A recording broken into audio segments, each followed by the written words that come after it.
बिस्मिल्लाहिर्रहमानिर्रहीम। अस्सलाम वालेकुम नाजरीन, मैं हूं एडवोकेट इजाज़ अहमद नवाब और आप देख रहे हैं मेरा यूट्यूब चैनल कानून की दुनिया।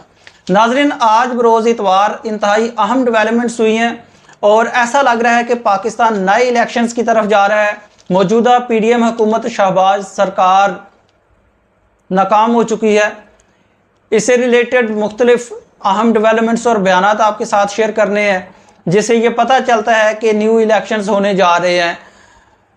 अब आपको पता होगा कि 8 फरवरी 2024 को जब इलेक्शन हुआ था तो पाकिस्तान तहरीक इंसाफ की तरफ से ये मौक़िफ़ आया था कि हमने फॉर्म 45 के मुताबिक 2/3 मेजॉरिटी हासिल की है, जबकि PDM ने जो मौजूदा हुकूमत है इन्होंने ज़बरदस्ती गैर कानूनी तरीके से हमारी सीटें छीन कर फॉर्म 47 जाली तैयार करके अपनी हुकूमत बनाई है। और उसके बाद पाकिस्तान तहरीक इंसाफ के ने मुल्क की तमाम अदालतों में पेटिशन्स भी की, इलेक्शन ट्राइब्यूनल्स में, मुल्क के तमाम इलेक्शन ट्राइब्यूनल्स में पेटिशन्स पेंडिंग है। लेकिन एक हकीकत ये भी है कि जितनी भी इलेक्शन पेटिशन्स के फैसले हुए हैं वो पाकिस्तान तहरीक इंसाफ के हक़ में हुए हैं। पाकिस्तान तहरीक इंसाफ ने इलेक्शन के बाद जब किसी भी मौका पर कोई भी बात की तो कहा कि पहले हमारा मैंडेट वापस किया जाए, उसके बाद कोई बात करेंगे। खान साहब के साथ जब भी किसी की बात हुई, मीडिया की बात हुई, खान साहब का कोई बयान आया तो खान साहब ने कहा कि पहले मुल्की अवामी मैंडेट वापस किया जाए, उसके बाद मुज़ाकरात करेंगे।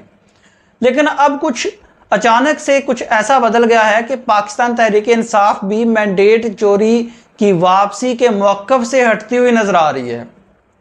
और दूसरी तरफ इलेक्शन कमिश्नर हो या हुकूमत हो या हालात हो, वो सारे के सारे ऐसा लग रहा है कि नए इलेक्शंस की तरफ जा रहे हैं।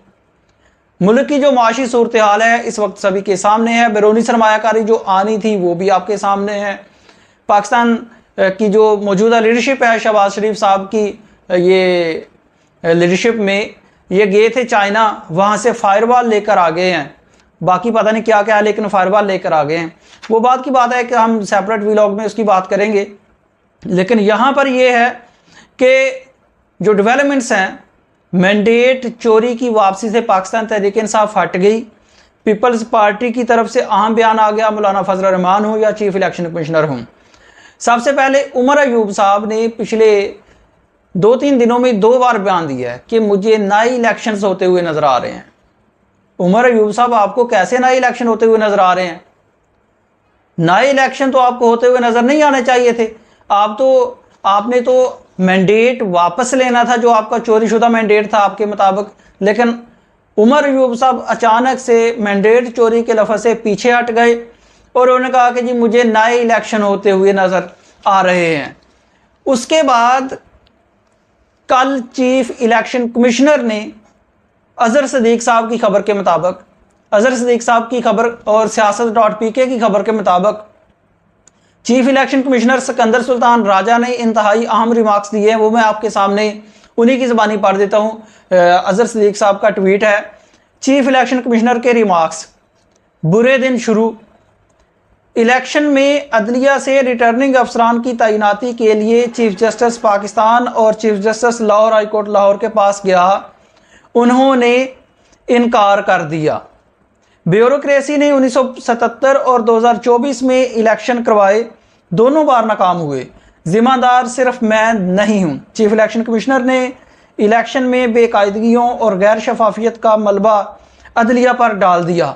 तो जनाब, ये अब तक का सबसे बड़ा इतराफ़ है। और किसकी तरफ से? जिसने इलेक्शन करवाया है। इलेक्शन कमिश्नर की तरफ से अब तक का जितने भी एतराफ़ आए हैं, वो अनवारुल्लाह काकड़ साहब की तरफ से एतराफ़ हो या चट्टा साहब की, अली चट्टा साहब की तरफ से एतराफ़ हो या किसी और की तरफ से एतराफ़ हो या किसी और का इल्ज़ाम हो, वो सारे के सारे अपनी जगह। लेकिन अब तक का जो सबसे बड़ा एतराफ़ है वो है चीफ इलेक्शन कमिश्नर की तरफ से।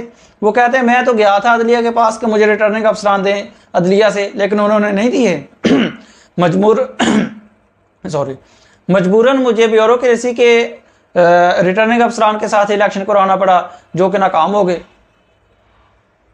इस एतराफ़ के बाद किसी किस्म का कोई शुबा नहीं रहता कि इलेक्शन गैर शफाफ थे, इलेक्शन में शफाफियत नहीं थी, बेकायदगियाँ हुई हैं, फॉर्म 45 और फॉर्म 47 की जो कहानियाँ हैं वो शायद दुरुस्त हैं। ये अजहर सिद्दीक साहब की खबर के मुताबिक और उनके ट्वीट के मुताबिक। चलिए हम इसको पीछे छोड़ते हैं, ये कल की बात है। आज बरोज़ इतवार एक नई डेवलपमेंट हुई है।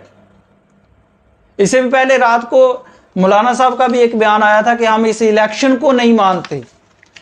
अब आज एक न्यू बयान आया है पाकिस्तान पीपल्स पार्टी की तरफ से। ये जो खबर है ये ब्रेक की है मुगीस अली साहब ने, मुगीस अली साफ़ी ने ट्वीट किया। मैं उनका ट्वीट पढ़ देता हूँ। कहते हैं कि ये मुल्की सियासत के लिए 3 माह बड़े अहम हैं। हो सकता है शहबाज शरीफ 3 माह के अंदर असम्बली तहलील कर दें। रहनुमा पाकिस्तान पीपल्स पार्टी मंसूर वसान मंजूर वसान पाकिस्तान पीपल्स पार्टी के रहनुमा ने यह बयान दिया है कि हो सकता है 3 माह के अंदर पाकिस्तान जो इस वक्त वज़ीर आज़म हैं नून लीग के शहबाज शरीफ साहब, वो असम्बली तहलील कर दें, कौमी असम्बली तहलील कर दें। ये एक बहुत बड़ी खबर है। और जो हालात हैं, ख़ास तौर पर उमर अयूब साहब का बयान, उसके बाद चीफ इलेक्शन कमिश्नर का बयान और उसके बाद आज मंजूर वसान साहब का बयान, इनसे ये वाज़ह नज़र आ रहा है। और साथ ही साथ खान साहब का भी आपने बयान मद्देनज़र रखना है कि उन्होंने कहा जी मैं सितंबर तक अभी अंदर हूँ, अगस्त सितंबर तक। तो ये सारे के सारे जो इशारे हैं, ये जो बयानात हैं, ये इस तरफ जा रहे हैं कि इलेक्शन दुरुस्त नहीं हुए थे तो अब हम ये दुरुस्त इलेक्शन करवा देते हैं। लेकिन हालात क्या कहते हैं वो बात की बात है, आइंदा दिनों में क्या होता है। लेकिन इस वक्त तक चीफ इलेक्शन कमिश्नर की नाकामी का एतराफ़, उसके बाद उमर अयूब साहब का मैंडेट की वापसी से हटकर 2 बार ध्यान देना कि मुझे नए इलेक्शन होते हुए नज़र आ रहे हैं, और आज मंजूर वसान साहब का ये बयान कि हो सकता है 3 माह के अंदर शहबाज शरीफ साहब असम्बली तहलील कर दें। इसका मतलब है कि अंदर ही अंदर कोई खिचड़ी पक रही है। आइंदा वक्तों में देखते हैं क्या होता है। शुक्रिया, अल्लाह हाफ़िज़।